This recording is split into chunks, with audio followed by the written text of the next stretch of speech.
Recorded live with little or no editing. It's Defense Up. I'm Run 7. How you doing? Today we're going over Killshot's defense. Now, Killshot is a well-known member of the Marvel Strike Force community, and they don't get special preference or anything like that. They just waited in line like everybody else. And if you want your defense featured on Defense Up, hit me up on Discord, send me those pics, and I will put you on the list as well. We've got some really solid defenses here today. Jgiusti came on late in the discussion, helped us pound out a few last-minute features on these teams, and we found that they're really solid. There's not a whole lot to do differently, so I think we're going to have some really high-scoring teams. All right, so team number one, obviously, is the Gamma team with APOC. At first, I thought, okay, Striker on APOC isn't getting much value because they're all healers. Healer is a good way to go. There is a debate going on whether Blue 5 Fortifier is better or the Blue 5 Healer is better. Jgiusti says Healer, Benny says Fortifier. We'll see how that goes. But there's no vulnerables being put out on the field, except that that's a big boy APOC, and he puts out his own vulnerables. So having him as a striker is a good thing. If you have a little baby APOC, then maybe you might want to consider a skirmisher and get that extra focus boost so you can land the ability blocks and all that stuff. But with the big boy APOC, he does it all on his own.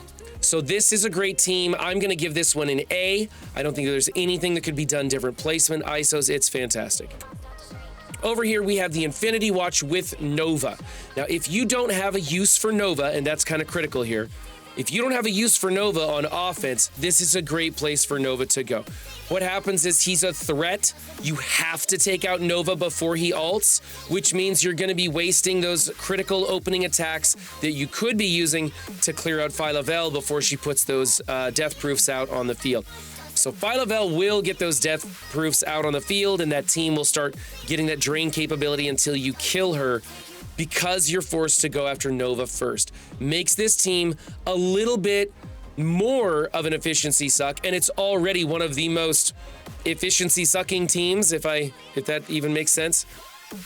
I like this. We talked about maybe making Nova a raider, but that's not worth it. It's just not worth it to make him a raider. There might be more value technically on this defense, but this defense is going to be here for one more week, and then we get new rules. So it's not worth changing him for that, and it's not worth building him as a raider for anywhere else. I like this team. I'm going to actually give this team an A+ because it's a little bit smarter and a little bit tougher than what we've seen in the past. I really like this. All right, next up in the Creeping Spiders room, we've got one Tangled Web member and the two Eternals, which also qualifies Tangled Web, of course. But in the back row, we have Loki and Doc Ock. Now, what's going on with those two is that Loki is changing the turn order. He gives a little bit of a speed up to, or speed bar to Cersei. She is a Mystic Controller, making her go first before Icarus. So she rewinds them and softens them up a bit, gives Icarus a better chance of doing a double tap. And Doc Ock is making it tougher for those new warriors to come in because you can't apply offense down, or it's incredibly challenging to apply offense down on anyone on this team. Changes that turn order. Now, new warriors can still beat this team, but the punch-up factor is greatly reduced, and you really need to know what you're doing. This isn't a team I would bother bringing my new warriors against.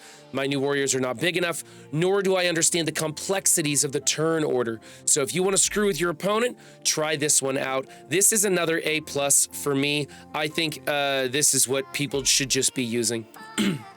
Team number 4, it's Wakanda. It's done right, and we're just going to skip it. Team number 5 is the Darkhold with Quicksilver. This is becoming another staple. Also, we see Quicksilver in here all the time. A lot of people like to use APOC in here. I'm using Quicksilver right now, but APOC is another choice. Alternatively, you can try Loki. I'm actually thinking about trying Loki in here to mess with the turn order on that one as well. There isn't anything wrong with this. It's a great big Darkhold with Quicksilver.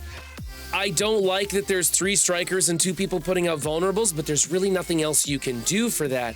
This is the correct ISO choice for everything, so I'm going to give this one an A. I think it's pretty good. And finally, in Room 6, we have the Rebirth team. Killshot chose to take in Squirrel Girl as a 5th. And yesterday in Mr. Wolf's defense, we talked about Squirrel Girl as a fortifier, and I said I didn't like her, but we're talking more and more about that. And it turns out in certain situations, like in this one, having her as a fortifier, stopping that Death Seed team from deleting her on an opening turn with that double tap is pretty crucial. If she can survive that opener, she'll cleanse off those bleeds and make this team last longer. Peggy will get to her revive, that sort of thing, and it's pretty clutch. So I'm thinking that I owe Mr. Wolf an apology and that maybe Fortifier is something that we can look into. It really depends on how big your Squirrel Girl is. This Squirrel Girl is still huge, but so is the rest of the team. Killshot said that he has had a Death Seed come in and beat this, but it was a 2 million Death Seed. You're not going to see too many 2 million Death Seeds out there. So I think he is just solidifying the idea that you do not want to take Death Seed into this team by putting Squirrel Girl in there as a fortifier. I certainly wouldn't try it. I, again, am going to give this an A. I think this is a very solid team. I don't know how tried and true the ISO is on Squirrel Girl, if that is worth it, but a lot of people in chat are saying that they think it is worth it, and that for this matchup, you should try to get a big fortifier ISO on her to keep her alive simply for that triple tap from Death Seed. So this has been Killshot's defense. It was really solid. These are some great examples of defenses that you could be trying to use.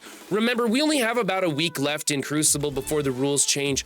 So if you do want to try these out, get on it. But don't build or change ISOs anymore for this season. Please don't be building for these rules anymore. We don't know what's coming out. We genuinely don't know what's coming out in the next season, but it's going to be something completely different. So don't build for these rules. All right. If you like what you saw, hit that like button, subscribe for more videos. And remember, guys, don't just have a good game. Be good to yourselves and others too, and I'll see you next time. Bye.